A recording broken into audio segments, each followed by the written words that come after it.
lá. Vamos para mais uma pergunta? Olá, o meu nome é Alexandre dos Santos, sou diretor financeiro e de RH da Frequentes do Brasil, uma empresa parceira da TWH, e eu tenho um questionamento para a doutora Luísa Lara.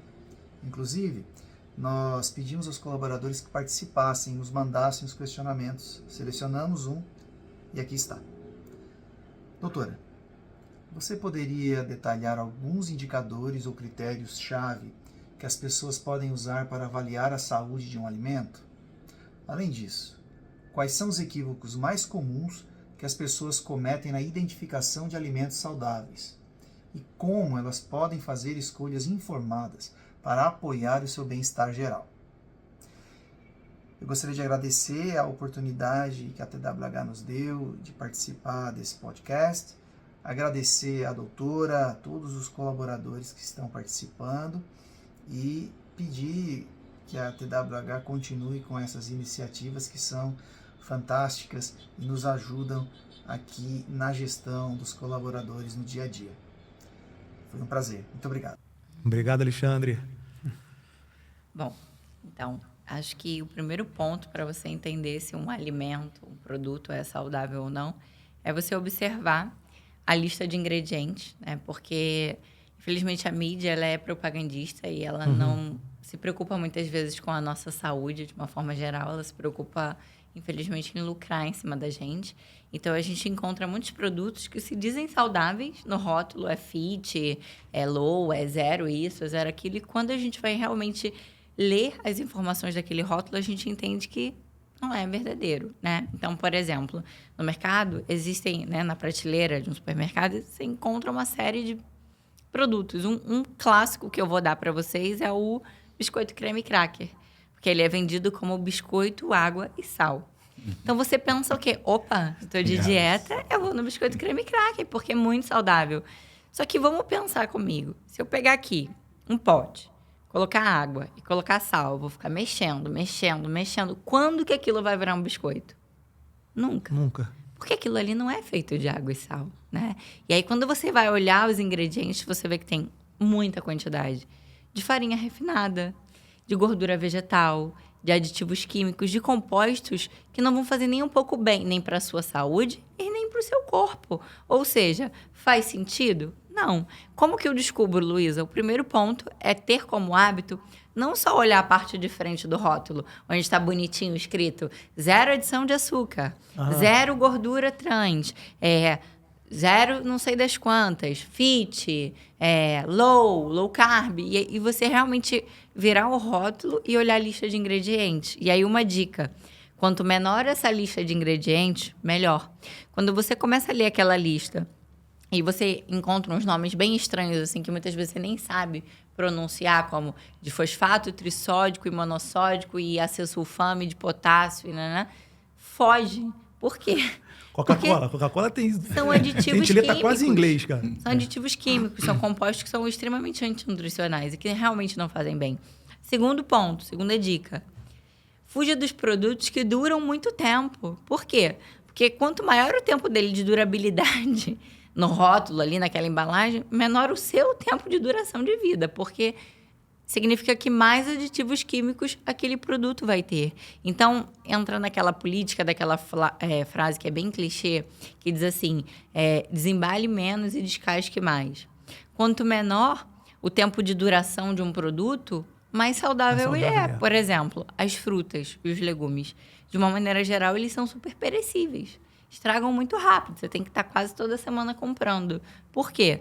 Porque eles são naturais, não tem conservantes. Então, o biscoito não, o biscoito fica séculos ali e não estraga. O leite, vamos pensar no leite da vaca. Vamos supor que eu tenho uma vaca, eu vou ordenhar minha vaca de manhã e vou tirar o leite fresquinho, aí eu tenho que ferver o leite. Se eu ferver aquele leite e deixar ele ali em cima, não botar na geladeira, à noite ele já estragou. Então, por que o leite da vaca, que está dentro da caixinha na prateleira do supermercado, dura anos e não estraga? Aí, quando você vai a lista de ingredientes, não é só o leite que tem ali, tem vários outros nomes. Outro ponto super legal. Hoje em dia está muito na moda aquelas bebidas proteicas. Sim. Né? Porque, tem que comer proteína, e é verdade, tem que consumir mesmo, porque ajuda no músculo, ajuda na saciedade, no envelhecimento saudável. Só que existe uma discrepância entre aquela bebida láctea, que é a da caixinha, que é super famosa hoje em dia, que fica na prateleira do supermercado, não precisa ficar na refrigeração, e o iogurte proteico que fica na geladeira. O iogurte, ele estraga muito rápido, porque ele é mais natural. E a gente comprova isso fazendo o quê? Olhando os ingredientes. Porque quando você olha o ingrediente e vê que a lista é menorzinha, você pode conferir a data de validade. Você vai ver que a data de validade é muito curta do período em que ele é fabricado e que ele está considerado ainda apropriado para o consumo. Sim. Em contrapartida, quando a lista é muito grande, você vê que o tempo de duração dele é gigantesco. Então, por exemplo, entre um pão francês, que é um alimento natural, e um biscoito creme cracker, o que seria menos nocivo para a saúde, supostamente? O pão. Porque você faz hoje, 3 dias, ele está mofado. Agora, o biscoito, não. O pão plus vita, que fica no saquinho, que dura 3 meses, também não. Né? Então, a lista de ingredientes e o tempo de durabilidade. E, óbvio, quanto mais natural, melhor. Além de, muitas vezes, mais em conta, se torna muito mais saudável e nutritivo para você, né? Saúde de dentro para fora. Então, tentar fugir ao máximo dessa quantidade toda, dessa facilidade, entre aspas, que a indústria gerou para nós, consumidores, né? Da praticidade, da correria, e tentar se organizar para preparar melhor suas refeições. Um exemplo claro também. Hoje em dia, essas grandes marcas fazem, por exemplo, peito de frango desfiado, já congelado e cozido pronto, para você só descongelar e comer. Nossa, parece o máximo, porque é muito prático. Só que quando você vai olhar os ingredientes, não é só frango. Tem um monte de coisa. Tem até farinha. Clara do ovo. A clara do ovo também, né? Sim. Agora tem a clara do ovo em caixinha. Pasteurizada. Né? Você compra a clara do ovo em caixinha. Isso. Também deve ser a mesma coisa, né? Ela não é tanto, ela é melhor. E ela é mais perecível. Mas o frango que vem de lá congelado não é. Mas é muito prático você pegar o seu frango, e até eu nas minhas redes sociais eu gosto de compartilhar receitas assim para facilitar a rotina. Você pega o frango, você higieniza, você já cozinha ele na pressão. Você pode fazer 2, 3, 4 quilos e já congelar as porções do seu frango, muito mais saudável e muito mais barato também, né? Então, isso é só um exemplo de coisas que podem ser feitas para facilitar. A gente não pode só ficar na era do imediatismo e do ir para o que é mais cômodo, porque uma hora a conta chega para a gente de alguma forma, né? Então, é necessário um pouco de boa vontade e planejamento para que a gente consiga inserir hábitos mais saudáveis. Sim. E uma coisa que muito se fala, né, com relação ao leite, você estava falando do leite, o leite realmente é esse vilão? Porque, assim, falam muito do leite, porque o único mamífero que toma leite, que mama depois de velho, é o humano, né? E é o ser humano. E isso realmente acontece. É ruim você tomar leite, por exemplo, a criança, né? Minha filha às vezes toma leite antes de dormir. Eu vou tomar um copo de leite puro. Isso faz mal? Isso é ruim? O que acontece com relação ao leite? Boa pergunta. Na verdade, não existe um vilão e um mocinho, né? Acho que tudo depende do contexto e para quem se trata. Por exemplo, existem pessoas que têm intolerância ou alergia ao soro do leite, à proteína do leite, e, de fato, um consumo, mesmo que de um leite natural, da vaquinha, que você vai lá, ordenha e ferro, vai fazer mal. Agora, em contrapartida, tem pessoas que consomem, sim, o leite industrializado e, aparentemente, não tem uma reação ruim.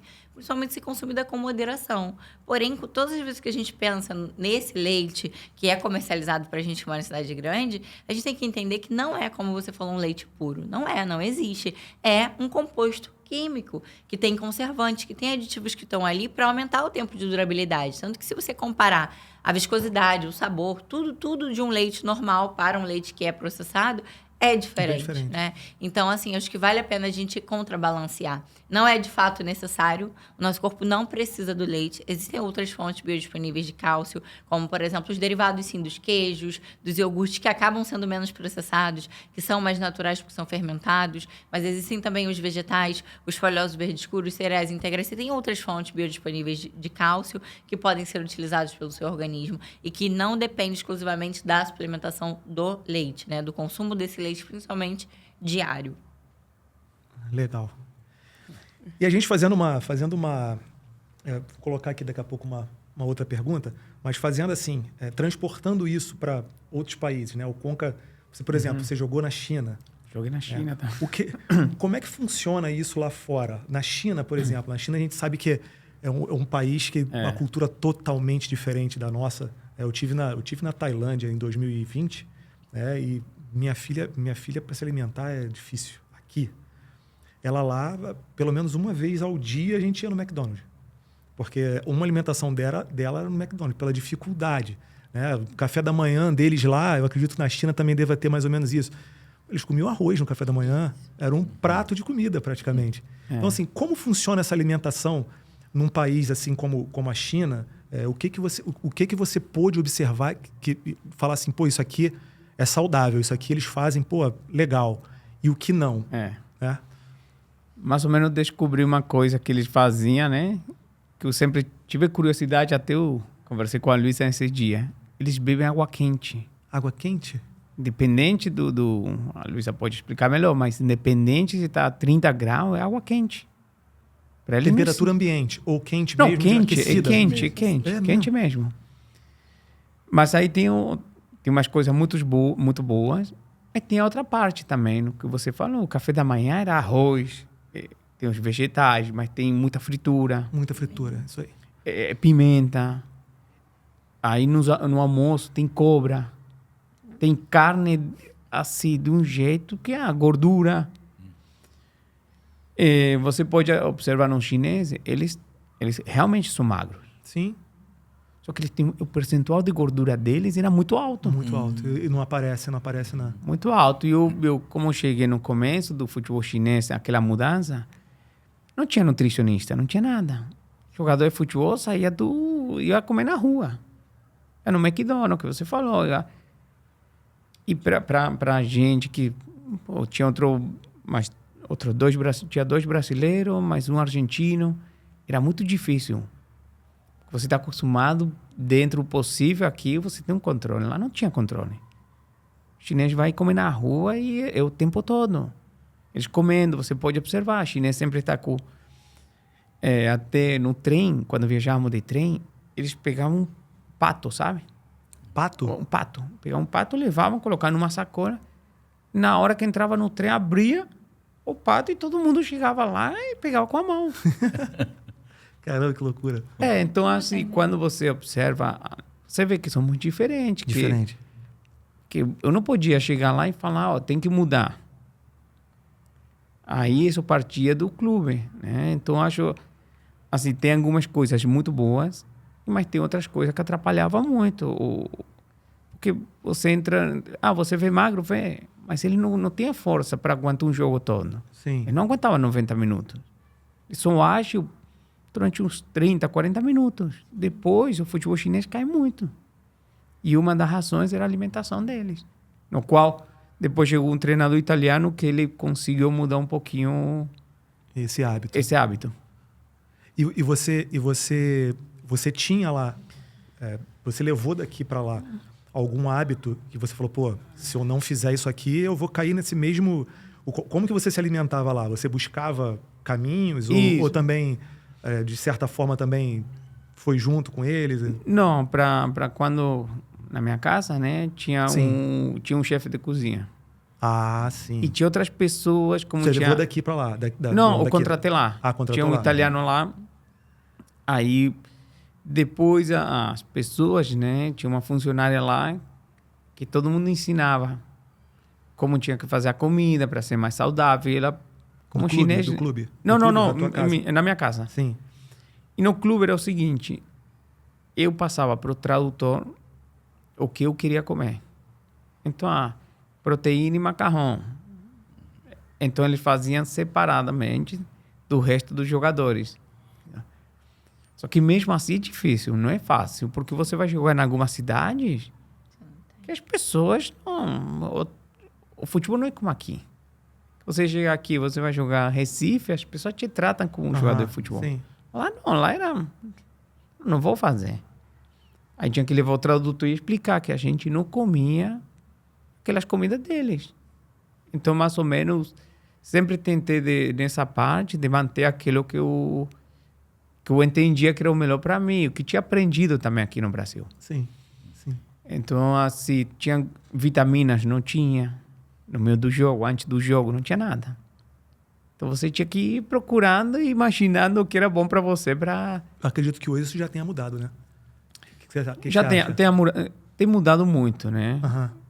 Futebol chinês tem mudado muito. Sim. E na saúde, acredito, mudou muito, porque os jogos hoje, eles conseguem aguentar mais tempo. Tá no nível O nível bem melhor do que estava lá atrás. Então, acho que a cultura tem coisas muito boas, porque eles não bebem Coca-Cola, eles não comem muito açúcar. Mas aí vem o seguinte, ou por que não comem? Por que não bebem? Eles entendem que aquilo pode te levar mais rápido para a morte. E um dos grandes medos na cultura chinesa é morrer jovem. Então, você fala assim, não pode beber aqui que vai morrer. Ele não vai beber. Então, a Coca-Cola e essas coisas estão dentro daquilo que pode fazer muito mal. Aham. E assim, eu tive em 2007, mais ou menos. Eu tive na Malásia. E até bem interessante que tinha um chinesinho. Na época eu trabalhava no Flamengo, nós fomos disputar um mundial lá com sub-20. E aí tinha um chinesinho que ele falava português muito enrolado assim, mas dava pra gente entender. E ele que ficou com a gente. No primeiro dia que nós chegamos lá, não lembro quando a gente chegou com um sono absurdo, que a gente tava virado, né? Pega o fuso horário e tal. Aí levaram a gente falaram, vocês sobem, deixam as coisas no quarto e voltam para almoçar, que a gente já tá organizando aqui. E quando nós chegamos no restaurante do hotel, já tava tudo pronto pra gente, só o espaço só pra gente, né? Só pro Flamengo. Aí eu fui até o buffet, assim, olhar, né? E, eles fizeram arroz, eles estavam tentando agradar a gente, né? Fazer o que a gente gostava. Eles fizeram arroz, tinha macarrão, tinha uma salada e tal. E tinha uma bandeja com uma carne, assim, cara, uma gordura. Falei, nossa senhora, cara, para atletas não vai ser legal, não. Mas eu vou dentro dessa picanha, né? Cara, parecia uma picanha mesmo, tava bonita, assim. Aí os meninos foram, serviram ali, sentaram, eu fui direto, peguei uns 3 pedaços daquele, coloquei com um pouco de arroz, aí coloquei um pouco de macarrão, assim, e comi. Aí depois que eu terminei de comer, a gente tava conversando, aí vem o chinesinho, para assim e falou assim, e aí, doutor, tudo bem? Eu falei, tudo bem. E aí, gostou do macaco? Eu falei, não comi macaco não, eu comi aquela picanha que tava ali. Ele falou, não, aquilo é carne de macaco. Eu falei, mas é. Eles fazem macaco, cara. Fazem macaco assim, normal. Para eles é normal. Tem algumas... cultura. Uhum. Por isso tem que ser respeitado sempre, né? A cultura, mas cada um também pode evitar aquilo, né? Exatamente, ele não falou nada. E o pessoal comeu, cara. O pessoal comeu lá. Eu falei, caramba, cara. Os olhos não veem nem quando você não sabe de onde Exatamente. veio. Depois que ele falou, me veio aquilo na cabeça. Eu falei, cara, como é que será que foi feito isso, meu Deus do céu? E é engraçado, porque se você perguntar para um chinês, ele vai te dar a explicação. Porque isso faz bem para a sua saúde, sei lá, exemplo, para o fígado, né? Exatamente. Cada cultura tem uns... Exato. Coisas bem particulares.